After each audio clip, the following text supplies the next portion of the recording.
Hello, phone తీసుకెళ్ళి మీ సేటికి. ఇంతకీ మీరెవరు సారు? నేను ఆయనకి తెలుసు. అర్జెంట్ అని చెప్పు. పేరు చెప్పకుండా ఫోన్ ఇస్తే మా సేటు కోపడతారు. ఏయ్, బాయ్ నుంచి ఫోన్ అని చెప్పు. ఎవరికి బాయి? మా సేటుకు బాయా, చెట్టు పెళ్ళడానికి బాయా? నేను ఖల్లీదిని మాట్లాడుతున్నాను. ఇంతకే నువ్వేం చేస్తావు?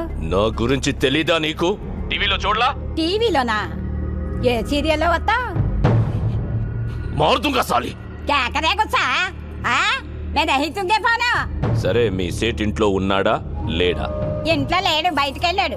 కార్ బయట ఉంది, నా మనిషి బయటే ఉన్నాడు. నోరు మూసుకొని సేటికి ఫోన్ ఇవ్వు. మా సేటికి 10 కార్లున్నాయి. ఏ కార్లో ఉంటాడో, ఎక్కడికి పోతాడో నీకేం తెలుసు? సరే, నంబర్ చెప్తాను, రాసుకొని సేట్ వచ్చాకివ్వు. చెప్పు. 00 తెలుగులో చెప్ప. 0